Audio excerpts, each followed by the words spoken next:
श्री शिवाय नमस्तुभ्यम।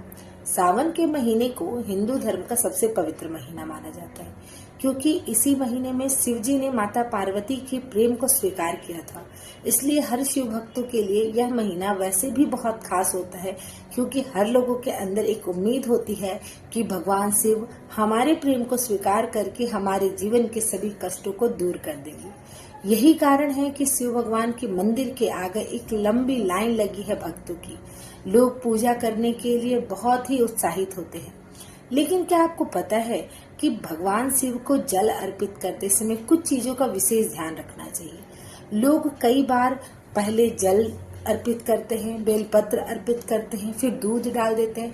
इस तरह आप होच पोच करके पूजा करते हैं। लेकिन आप एक सही विधि जरूर जान लीजिए कि कैसे पूजा करने से सरल तरीका है और आपको भी आसानी होगी और भगवान शिव की कृपा भी आप पर बरसेगी। तो चलिए जानते हैं कैसे करें शिव जी की पूजा।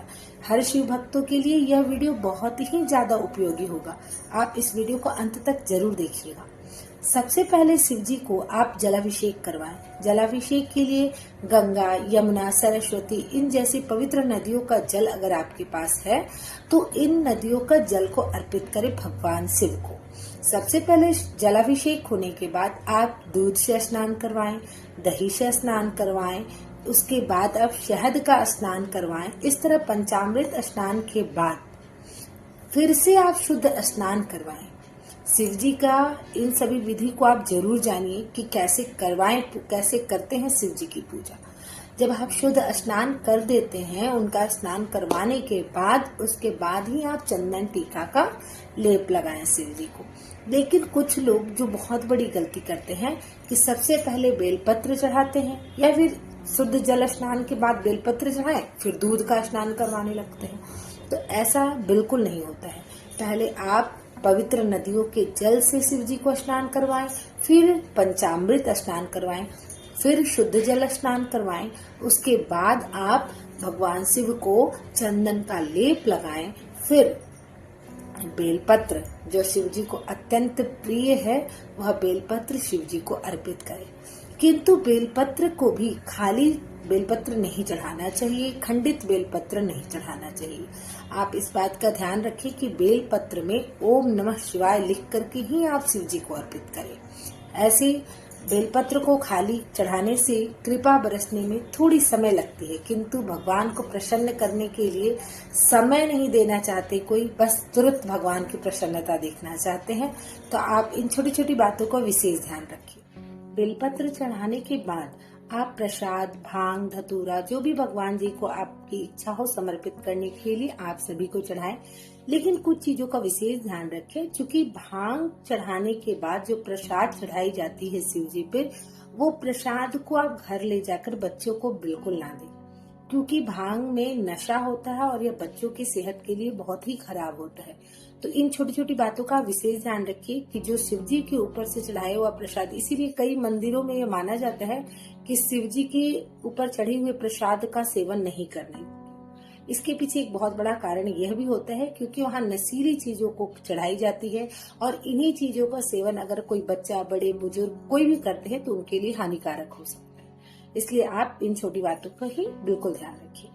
इसके बाद आप प्रसाद रूप में शिव जी के पसंदीदा चीज आप जो भी चढ़ाएं, केला है, बताशा है, मिठाई है, आपकी इच्छा अनुसार आप चढ़ाएं। लेकिन कुछ चीजों को ध्यान रखें। जब आप बेलपत्र चढ़ाते हैं तो उसकी संख्या 3, 5, 7, 11, 51, 108 इस तरह से कुछ भी हो, श्रद्धा के साथ आप इन सभी चीजों को कर सकते हैं। सारा पूजन विधि के बाद आप अंत में आरती करें।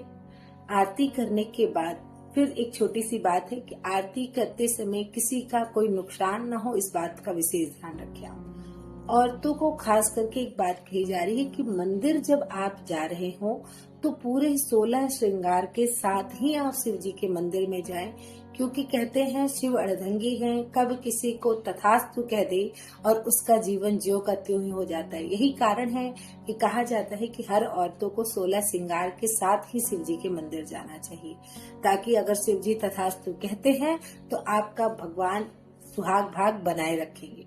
हर औरत, हर लड़कियों को पूरे श्रृंगार के साथ मंदिर जाना चाहिए। और शिव जी की पूजा के दौरान आप काला वस्त्र बिल्कुल भी ना धारण करें।